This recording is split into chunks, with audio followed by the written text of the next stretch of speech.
माननीय मुख्यमंत्र्यांनी आणि सरकारने यापूर्वीच आपला सर्वांना सांगितलं आणि महाराष्ट्रालाही सांगितलं आहे की आंदोलन करण्याचा अधिकार सर्वांनाच आहे। आंदोलन करण्याकरता कुणाची ना नाही, परंतु हिंदूच्या अत्यंत महत्त्वाचा आणि प्रत्येक घरी साजरा होणारा दीपावलीसारखा सण हा गणेशोत्सव आहे आणि अशा सणामध्ये मुंबईमध्ये तर प्रत्येक घरोघरी प्रत्येक चौकाचौकात हा सण साजरा होतो। अशा वेळी मुंबईची कायदा व्यवस्था बिघडू नये म्हणून, राज्याची कायदा व्यवस्था बिघडू नये म्हणून 4 दिवस आंदोलन उशिरा करता आलं असतं, एवढंच सरकारचं म्हणणं होतं। सरकारने आता परवानगी दिली आहे, त्यामुळं आंदोलनकर्ते त्यांच्या मागण्या करतात आहे। पण माझ्यासमोर हाच एक प्रश्न आहे की माननीय देवेंद्र फडणवीसजींनी 2014 ते 19 या काळात मराठा समाजाकरता आर्थिक सामाजिक सर्वेक्षण करून मराठा समाजाला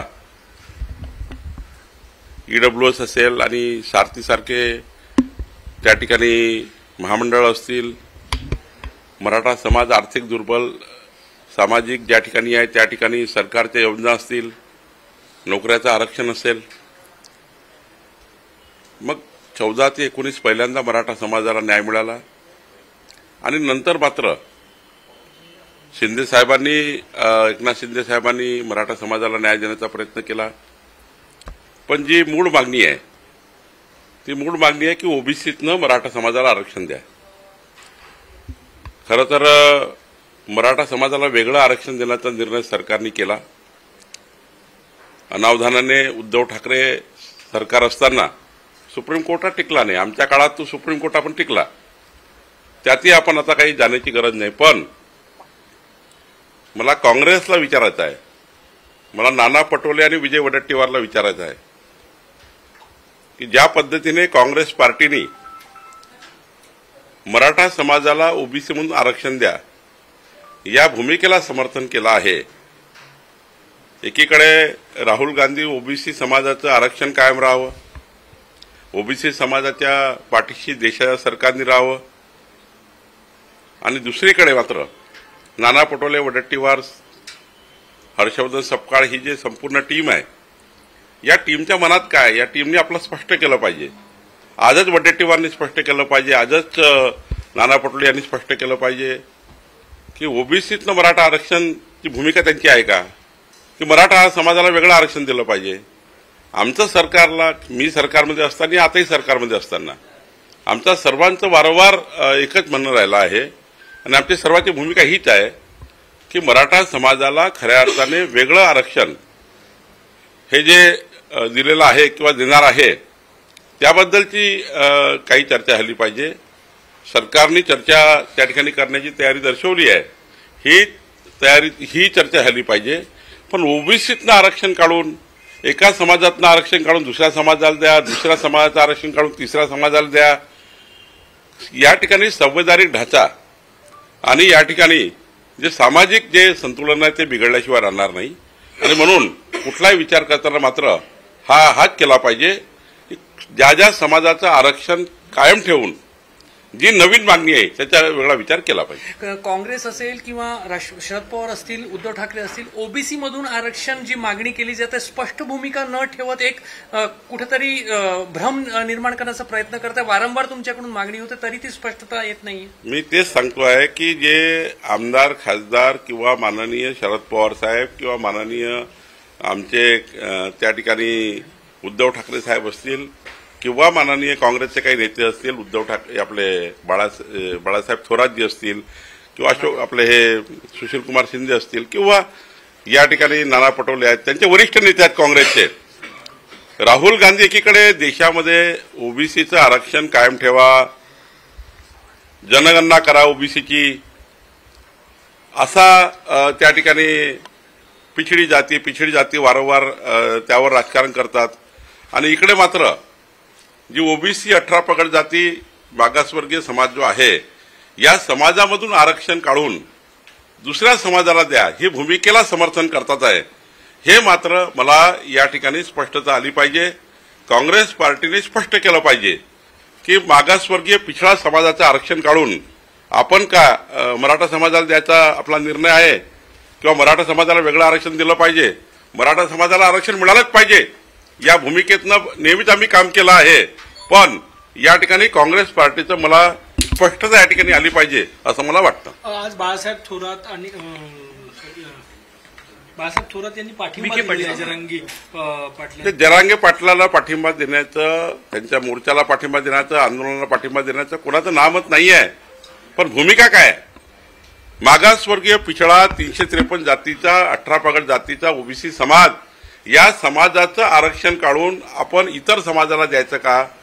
हा जो संवैधानिक प्रश्न आहे या प्रश्नावर काँग्रेसचं मत काय आणि काँग्रेसने जर या ठिकाणी खुलं या ठिकाणी समर्थन दिलं असेल तर ते मात्र ओबीसी विरुद्ध आहे. आणि ओबीसी विरुद्ध असं एकीकडे राहुल गांधी ओबीसीच्या समर्थनार्थ त्या ठिकाणी गप्पा मारणे, एकीकडे राहुल गांधी त्या ठिकाणी ओबीसीच्या पिछड्या जातीबद्दल जनगणनेची त्या ठिकाणी मागणी करणे. माननीय प्रधानमंत्री मोदीजींनी जनगणना तर दिलीच आहे, जातनीय जनगणना दिली आहे, पण एकीकडे अशी नौटंकी करणे, दुसरीकडे असं त्या ठिकाणी सरड्यासारखं पलटणे, हे मला या ठिकाणी स्पष्ट होत नाहीये. खरं तर आज काँग्रेसच्या सर्व नेत्यांनी येऊन स्पष्ट केलं पाहिजे की ओबीसी पिछडा जाती मागासवर्गीय समाजाच्या 18 पगड जाती 353 जातीमधलं आरक्षण काढायचं आहे का, ते दुसऱ्या समाजाला द्यायचं आहे का, की मराठा समाजाला वेगळं आरक्षण दिलं पाहिजे, कुठल्या भूमिकेवर तुम्ही आहे हे स्पष्ट केलं पाहिजे. राधाकृष्ण विखे पाटील आणि उदय सामंत आज जरांगे पाटील भेट घेणार आहे शासनाच्या वतीनं, ते घेतली पाहिजे. आंदोलन जर आहे तर आपण सहज भेट घेतो, ती भेट घेतली पाहिजे. मागण्या आंदोलनकर्त्याचं म्हणणं समजूनही घेतलं पाहिजे. बट मी वारंवार सांगतो की कोणताही निर्णय घेताना कुठल्याही एक समाजाचं आरक्षण काढून दुसऱ्या समाजाला देणे, दुसऱ्या समाजाचं काढून तिसऱ्या समाजाचं देणे, मराठा समाजाचा हिस्सा काढून ओबीसीला देणे, ओबीसीचा हिस्सा काढून मराठाला देणे, हा जो निर्णय आहे हा जरा योग्य पद्धतीने त्या ठिकाणी शासन विचार करेल. पण खऱ्या अर्थाने जी काँग्रेसने आज भूमिका घेतली आहे त्याची स्पष्टता आज आली पाहिजे. राष्ट्रीय ओबीसी महासंघानं तुमचं कौतुक केलेलं आहे की तुम्ही ओबीसीच्या हिताची भूमिका घेतली. आज त्यांची बैठक या सगळ्या पार्श्वभूमीवर मी एवढंच म्हटलं आहे, कुठल्याही समाजाचं आरक्षण कमी न करता दुसऱ्या समाजाला देऊ नका. उलट मराठा समाजाचं आरक्षण वेगळं करूया, मराठा समाजाला वेगळं आरक्षण दिलं पाहिजे, मराठा समाजाला आरक्षण दिलंच गेलं पाहिजे, या भूमिकेत आपण असलं पाहिजे. आम्ही त्या भूमिकेत आहोत, आमचे मुख्यमंत्री या भूमिकेमध्ये आहे. आणि पहिल्यांदा मराठा समाजाला म्हणजे 50 वर्ष शरद पवार साहेब आणि काँग्रेसचे नेते आणि खास करून मराठा समाजाचे अनेक नेते मुख्यमंत्री पदापर्यंत राहिले, पण कधी मराठा समाजाचा त्या ठिकाणी निर्णय घेतला नाही. देवेंद्र फडणवीस सरकारनंतर पहिल्यांदा मराठा समाजाकरता आर्थिक सामाजिक सर्वेक्षणाचा विषय आला, त्यानंतर त्या ठिकाणी आरक्षणाचा निर्णय झाला, त्यानंतर हायकोर्ट सुप्रीम कोर्टपर्यंत आरक्षण टिकलं. मला वाटतं हे सर्व देवेंद्र फडणवीस सरकारमध्ये झालं. मग माननीय एकनाथ शिंदेजींनी याच्यात पुढाकार घेतला.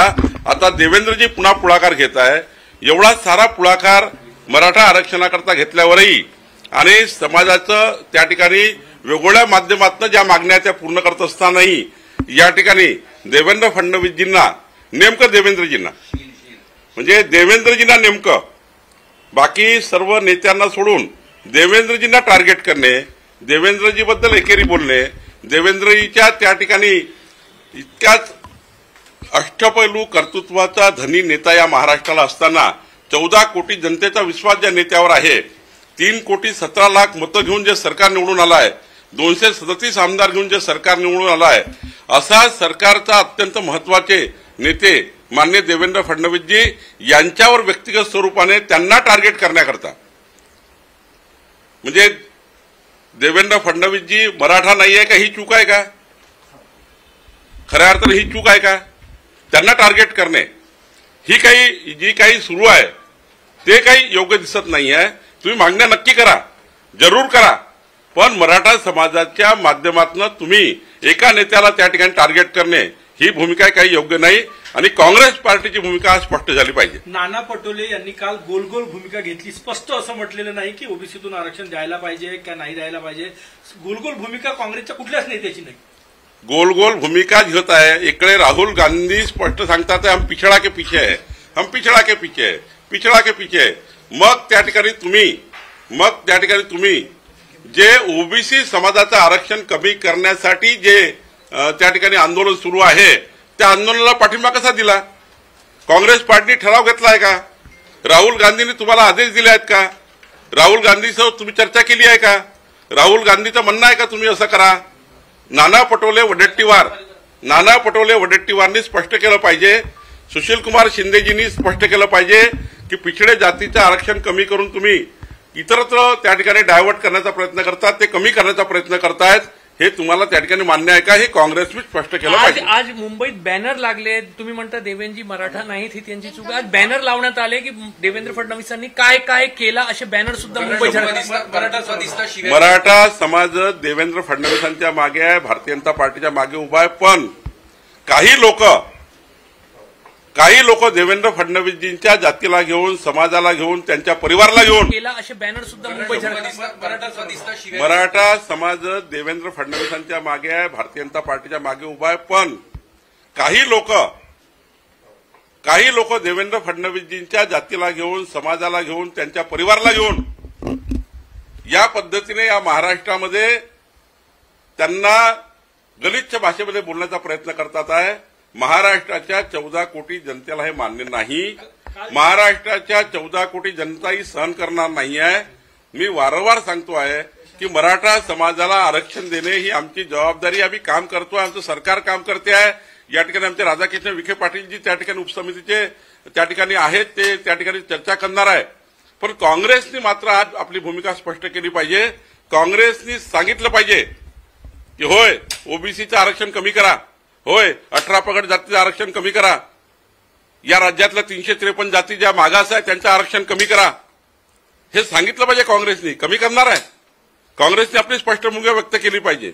आमचं म्हणणं असं आहे की तुम्ही मराठा समाजाला आरक्षण देताना कुठल्याही समाजाला एससी एसटी ओबीसीला आरक्षण कमी करू नका. काल जरांगे पाटील यांनी दोन्ही उपमुख्यमंत्र्यांचं कौतुक केलं पण मुख्यमंत्र्यांवर टीका केली. अशी चर्चा आहे की ते मराठा आहे म्हणून त्यांचं कौतुक केलं आणि मुख्यमंत्र्यांना टार्गेट केलं जात आहे. एकनाथ शिंदेजी उत्कृष्ट नेते आहेत. अजित पवारजी अत्यंत धडाकेबाज निर्णय करणारे नेते आहे. त्यांचं कौतुक केलंच पाहिजे. पण देवेंद्र फडणवीसजी सारखा एक अष्टपैलू कर्तृत्वाचा धनी नेता आणि ज्याला संपूर्ण महाराष्ट्र नंदुरबारपासून गडचिरोलीपर्यंत, चांद्यापासून बांद्यापर्यंत प्रत्येक गावापासून, गल्लीपासून, चौकापासून या राज्याला विकसित महाराष्ट्र करण्याचा संकल्प ज्यांनी केला त्या नेतृत्वाला मात्र तुम्ही क्रिटिसाइज करता आहेत. याचा अर्थ देवेंद्र फडणवीस हे मराठा समाजाचे नाही आहेत, ते एका ब्राह्मण समाजातून येतात किंवा त्या ठिकाणी मराठा समाजातून येत नाही, ओबीसी समाजातून येत नाही. हे त्यांचं दुर्दैव आहे का? त्यांनी जन्म मराठा समाजात किंवा ओबीसी समाजात घेतला नाही हे त्यांच्या हाती होतं का? खऱ्या अर्थाने मेरिटवर, खऱ्या अर्थाने त्यांच्या कर्तृत्वाचं या ठिकाणी कौतुक केलं पाहिजे. की आज संपूर्ण महाराष्ट्राने कौतुक केलं. 14 ते 19चा काळ, नंतरचा एकनाथ शिंदे साहेबाचा काळ, ते आत्ताचा देवेंद्रजीचा काळ, ज्यात देवेंद्रजींनी 2029चा विकसित महाराष्ट्र, 2035चा विकसित महाराष्ट्र, 2047चा विकसित महाराष्ट्र याची भूमिका तयार केली आणि या महाराष्ट्राला देशाबरोबर समोर नेण्याचा प्रयत्न करतात आहे. अशा वेळी मात्र त्यांच्याबद्दल गलिच्छ भाषेत बोलणे आणि समाजाला, मराठा समाजाच्या इतर नेत्यांना त्या ठिकाणी त्यांच्या कामाबद्दल कौतुक करणे ते केलं पाहिजे. आम्ही करतो. एकनाथजी सारखा अत्यंत चांगला नेता, अजित पवार सारखा एकदा चांगला नेता आमच्या सरकारमध्ये आहे. आमचे महायुतीचे घटक आहेत ते आमच्याकरता महत्वाचे आहेत, ते आमचे नेते आहेत. पण एकीकडे असं करताना दुसरीकडे मात्र देवेंद्रजींना क्रिटिसाइज करणे, त्यांच्या जाती समाजावरून, त्यांच्या परिवारावर क्रिटिसाइज करणे हे मात्र महाराष्ट्राला मान्य नाही. हे भारतीय जनता पार्टीला मान्य नाही. राष्ट्रीय ओबीसी महासंघाची जी बैठक होते ती त्यांच्या अस्वस्थतेमुळे होत आहे. आश्वस्त सरकारने जरी केलं असलं तरी जरांगे पाटील यांची मुंबईकडे केलेली कूच, त्यांनी केलेली घोषणा आरक्षणाशिवाय पर्याय नाही आणि दुसरीकडे सरकारकडून त्या बाबतीत त्यांचं समाज म्हणून जबाबदारी आहे. ओबीसी समाजाची ती संघटना आहे.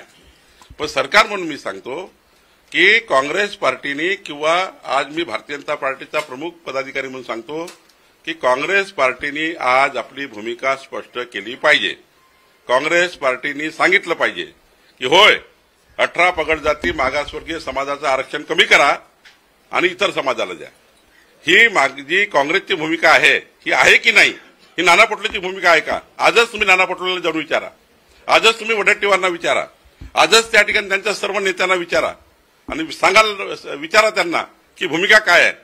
एकीकडे ओबीसीची गोष्ट करायच्या, ओबीसी समाजाला त्या ठिकाणी सांगायचं आम्ही तुमच्या पाठीशी आहे, आणि ओबीसीचं आरक्षण जात असताना मात्र गप्प बसायचं, हे काही बरोबर नाही. आम्ही मराठा समाजाच्या मागे उभे आहोत. याचा अर्थ असा नाही की आम्ही दुसऱ्या समाजाचं आरक्षण कमी करून या समाजाला द्या, या भूमिकेला आम्ही नाहीये. सर, राहुल गांधी ने कहा है कि 6 महीने के अंदर वोट चोरी को सामने लाऊंगा, साथ ही वोट चोरी के मॉडल को सबके सामने लेकर आऊंगा. मुझे लगता है जिस प्रकार से झूठा झूठा झूठा झूठा बोलते जा रहे राहुल गांधी, मुझे ऐसा लगता है 2014 से लेकर 2024 तक जिस प्रकार से देश में हमने काम करके वोट लिया है, वोट देने वाले ईमानदार लोगों को आप आरोपी के पिंजरे में खड़ा कर रहे हो. आपकी जीवन की यही गाथा होगी, आपके परिवार की. जो कांग्रेस पार्टी ने राज चलाया देश में, ये वोट चोरी करके ही चलाया होगा. इस वजह से उनको वोट चोरी दिख रही है.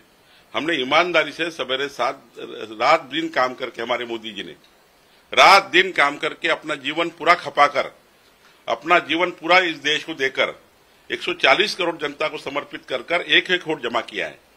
हर समाज पे हम पहुंचे हैं, हर व्यक्ति के पास हम पहुंचे हैं. आदिवासी हो, मागासवर्गीय हो, संविधान को हाथ में लेकर मोदी जी ने विकसित भारत का संकल्प किया है.